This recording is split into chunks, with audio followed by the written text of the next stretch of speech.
Hello, Namaste, we will with मेरे guys and welcome back to PMSN channel.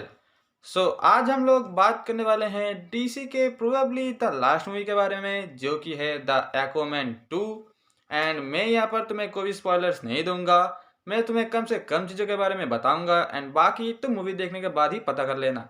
And ये है मेरे आज का सेटअप क्योंकि ठंड बहुत बढ़ चुकी है।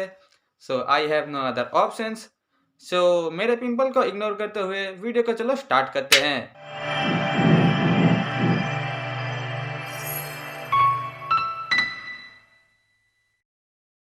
छोटे में अगर मैं तुम्हें इसकी कहानी बताऊं तो यहाँ पर ब्लैक मैंटा फिर से वापस आता है अपने पिताजी का बदला लेने के लिए। एंड ये सब तो हमने ट्रेलर में पहले ही देख लिया था कि एक्वामैन की अब शादी हो चुकी है एंड अब उनका एक बच्चा भी है। एंड तुम्हें एक राज की बात बताऊं, उसके बेटे के पास भी एक्वामैन जैसी थोड़ी थोड़ी पावर्स है। ये बात किसी को मत बताना।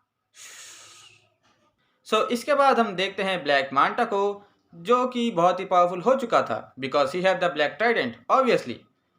इसी के नाते हमें उस लॉस्ट किंगडम के बारे में पता चलता है कि उसका राजा कौन था, उसके पास इतनी सारी पावर्स आई कहाँ से एंड उसको किसने कैद किया।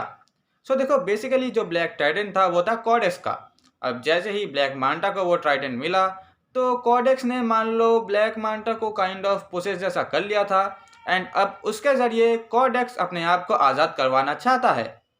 इसके बाद एक्वामैन अपने भाई को छुड़वाने के लिए जाता है क्योंकि डीप डाउन उसको भी ये पता था कि वो इन दोनों से अकेले नहीं फिर सकता।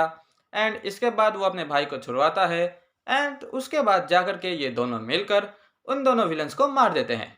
देखो मैं एक मार्वल फैन हूँ बट यार डीसी की ये वाली मूवी भी कुछ कम नहीं थी मेरे भाई।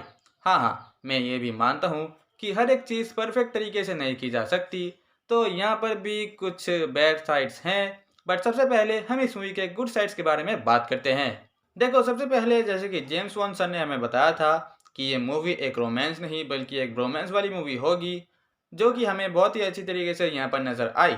Jason Momoa and Patrick Wilson की केमिस्ट्री यहाँ पर बहुत ही अच्छी लग गई थी एंड जिस तरीके से यहाँ पर वो दो भाई एक दूसरे की टांग खींच रहे थे एंड अपनी पावर्स वगैरह फ्लेक्स कर रहे थे, it was nice, very nice. And शायद इंटरवल के बाद या फिर उसके पहले यहाँ पर एक एक्शन एडवेंचरस सीन है जो कि मुझे पर्सनली बहुत ही अच्छा लगा और मैं भी तुम्हें ये कहूँगा कि ये वाला पार्ट बिल्कुल भी मिस मत करना क्योंकि यहाँ पर जिस तरीके से हमने इस पार्ट की सिनेमेटोग्राफी को देखा एंड जिस तरीके से वहाँ पर हमें दिखाया गया कि वो जीव जंतु हद से भी ज़्यादा बड़े और भयानक थे एंड वो दोनों भाई अपनी दुम दबाकर भाग रहे थे उस जानवरों से पीछा छुड़ाने के लिए, ये सीन भी मुझे काइंडा इंटरेस्टिंग लगा। एंड अगर तुम मुझसे ये पूछोगे कि भाई तेरा यहाँ पर कौन सा फेवरेट कैरेक्टर है तो मैं डेफिनेटली पैट्रिक विल्सन का ही नाम लूँगा क्योंकि जिस तरीके से उन्होंने यहाँ पर फनी पार्ट्स को अपने डिलीवर किया है इट्स परफेक्ट। लाइक एग्जाम्पल के तौर पर तुम वो वाला सीन ले लो जहाँ पर वो जिस तरीके से भाग रहे थे एंड लिटरली एक सीन में एक्वामैन उनसे ये पूछता है कि तुमने कभी चीज़ बर्गर और फ्रेंच फ्राइज ट्राई नहीं किए and he was like I वो क्या होता है। एंड मूवी के लास्ट में वो उसको ट्राई भी करते हैं। एंड इसके बाद हम आते हैं इसके बैड साइड्स पर जो कि है इसके विलन्स। देखो ब्लैक मांटा को जिस तरीके से यहाँ पर दिखाया गया है कि वो उस ब्लैक ट्राइडेंट के बिना कुछ भी नहीं है एंड मूवी के लास्ट में जब उसके पास वो ट्राइडेंट नहीं होता तो एक्वामैन लिटरली उसको एक उंगली से मार देता है। वो उसके हाथ को ऐसे लेता है एंड कहता है कि चल निकल मादरचो। एंड उसके बाद आता है कॉडेक्स।